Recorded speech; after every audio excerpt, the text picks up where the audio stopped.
mes côtés Mathieu Toulza. Bonsoir Mathieu. Sport, posture, conseil.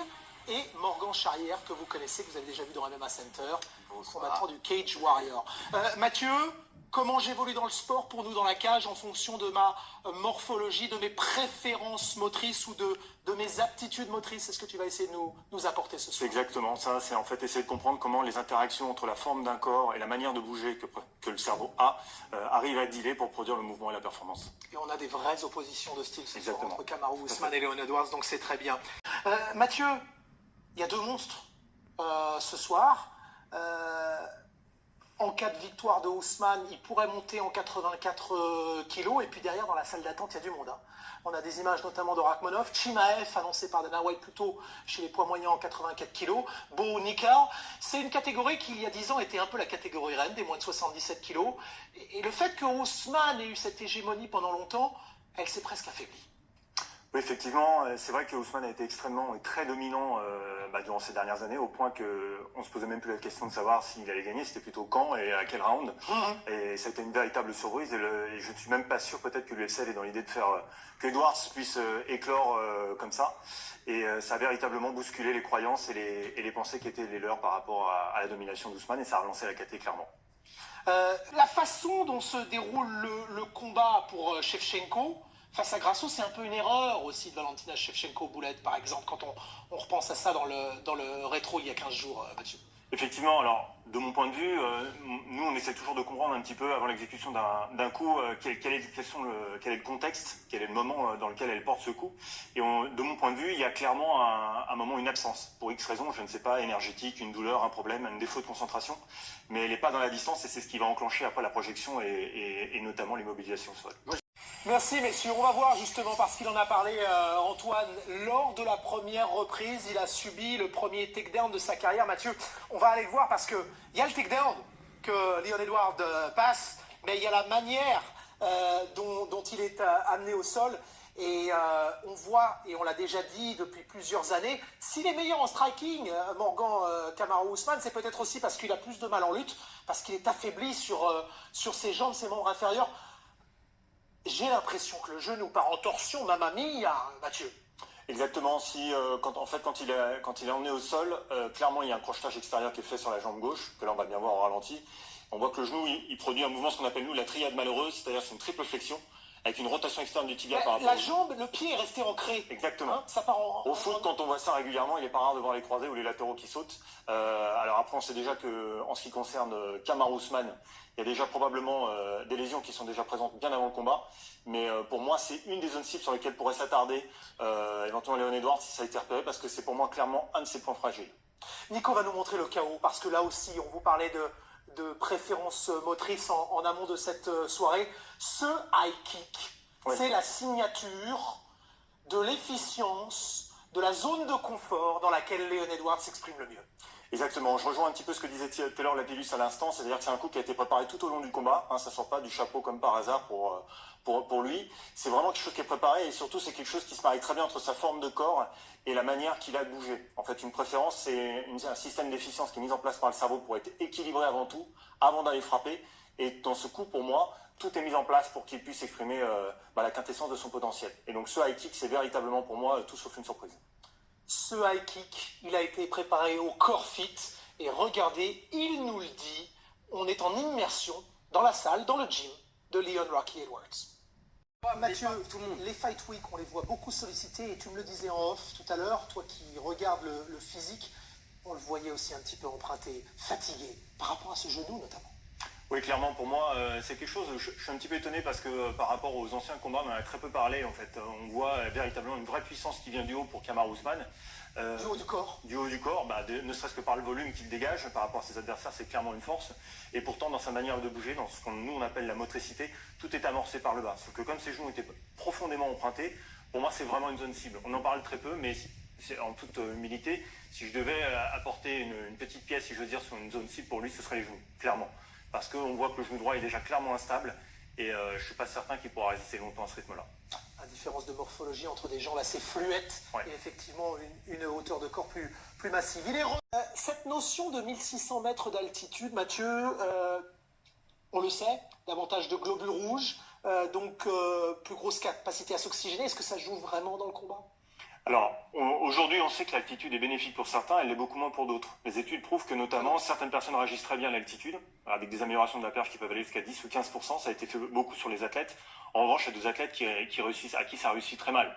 Parce qu'ils dorment pas bien, parce qu'ils n'arrivent pas à s'acclimater, quand ils redescendent, finalement, ils n'en retirent pas le bénéfice. Donc pour tes 8-10% de gains, le fait que tu fasses pas tes nuits ou autre chose, c'est peut-être pas évident, c'est toujours pareil. On ne sait pas à quel point Ousmane, on en discutait un petit peu avec, je demandais l'avis de Morgan, avant qu'il aille avec Whitman et donc s'entraîner à Denver, il était en Floride, il avait déjà un énorme volume en fait. Donc je suis pas certain que le fait d'être allé à Denver l'ait rendu plus performant sur ce point.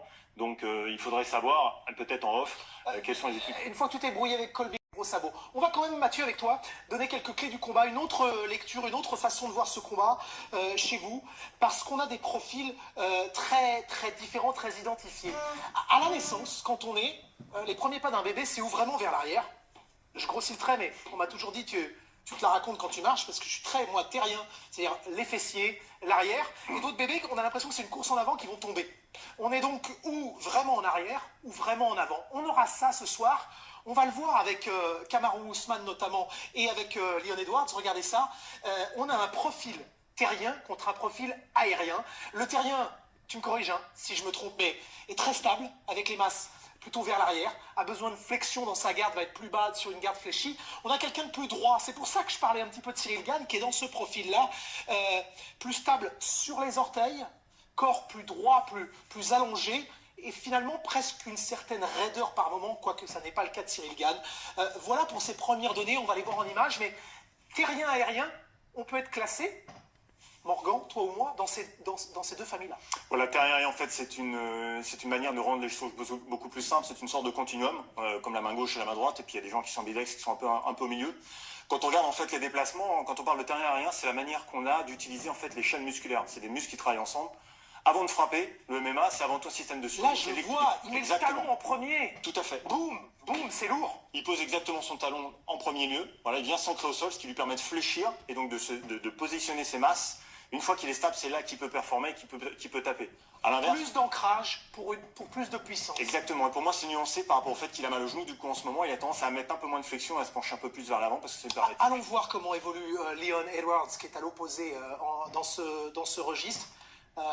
Je regarde si Morgan valide, il va nous dire s'il se sent plutôt à l'aise de l'un ou l'autre. Là, on le voit, on est vraiment sur l'avant-pied. Léon Edwards, même quand il se déplace, on va dire à vitesse relativement lente, il est plutôt sur l'avant. Donc en se mettant sur l'avant, il active des chaînes qui favorisent plutôt l'extension.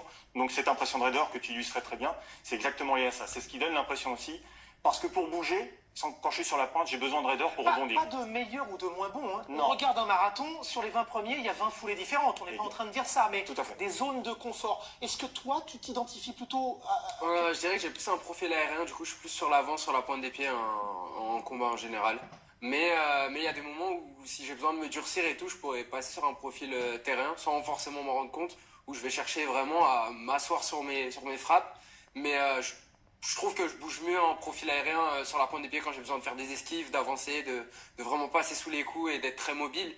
Et sinon, pour mettre la pression, je pense qu'un profil terrien, ça va avec son style, du coup, avec le fil. C'est très contextuel, exactement. Ça va jouer effectivement dans la distance, la mi-distance. On le voit aussi dans le travail, dans tous les exercices. Ici, des travails de ce qu'on appelle un deadlift, un soulevé, un arraché. Exactement. Vas-y Mathieu, avance parce que... Ce qui est intéressant sur le deadlift, alors là pour prendre Leon Edwards, quelqu'un qui est plutôt aérien, pour schématiser et rendre les choses simples, c'est quelqu'un qui amorce le mouvement plutôt par le haut, donc plutôt les épaules et la tête. C'est ce qu'on voit sur le deadlift de Edwards. Il amorce, c'est d'abord le haut qui bouge et après le bas qui monte. Alors que quand on va sur Ousmane, qui est plutôt le versant... Tu nous parles d'efficience, hein, c'est-à-dire par rapport à mes données à moi, lui il a une superbe efficience, pas un corps très volumineux, par contre une puissance et une énergie maximale par rapport à ses qualités à lui. Pour être l'efficience et l'efficacité avec la moindre consommation énergétique, Edwards préfère le faire en amorçant par le haut, alors qu'Ousmane a d'abord besoin de se figer en bas pour pousser après vers le haut. On voit que c'est puissant en bas. Exactement, il fixe le bas, il s'ancre, il active ses chaînes musculaires et il pousse avec le bassin. Donc c'est plutôt un point mobile bas, alors que Edwards c'est un point mobile haut. Je voudrais qu'on revienne sur les profils avec Charles Chevalier, c'est-à-dire ce graphique, parce qu'il y a quelque chose que je ne comprends pas du coup. Yes. Envergure de bras, 1m93 alors qu'il ne fait qu'1m83. Oui. Il a l'une des plus grandes envergures de la catégorie, façon John Jones. À l'inverse ici, 1m88, moins de longueur de bras, mais un ratio longueur de jambe, qu'on mesure à peu près à la taille, qui est immense. Et pourtant, tu me dis c'est son haut du corps qui prévaut. Oui, parce Pas qu'en se tromper? non, parce qu'en fait, ce qu'il faut comprendre, c'est que quand on regarde la longueur de jambe, on regarde la structure corporelle, et quand on active les masses musculaires, on regarde comment le cerveau utilise cette structure corporelle. C'est la rencontre des deux systèmes qui font qu'on va bouger d'une manière ou d'une autre. Cela étant dit, globalement, quelqu'un qui a des jambes longues, naturellement, ce sera toujours mécaniquement parlant plus difficile pour lui de fléchir versus quelqu'un qui a des jambes plus courtes. Donc ça se marie plutôt bien. Ousmane devrait vouloir quand même couper la distance, si je comprends bien. Plutôt à l'aise en low kick, et on l'a vu, on a bien compris, plutôt à l'aise en high kick chez Leon Edwards. C'était sa signature, t'as identifié, et on a appuyé là-dessus ce soir. Exactement. Ce genou, ces soucis-là. Ça se retrouve dans toutes les Il vidéos. devrait être en ligne, ce genou, il est là à l'intérieur.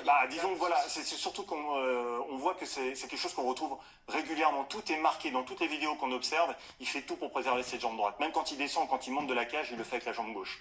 Il l'épargne au maximum. Donc c'est vraiment, pour moi, voilà, là on le voit bien, c'est vraiment un signe qu'il y a quelque chose qui se passe. Alors, encore une fois, il arrive quand même bien à cohabiter avec, mais je pense pour moi, c'est d'ailleurs pour moi peut-être une des raisons, c'est pas la seule, qui a peut-être facilité l'amener au sol, que ce soit amené sur son crochetage sur sa jambe droite, versus si cela avait été sur sa jambe gauche. On va le voir justement, ce fameux takedown. On vous donne 3 données ce soir. Regardez si Ousmane est plutôt plus assis, si Edwards est plutôt plus debout.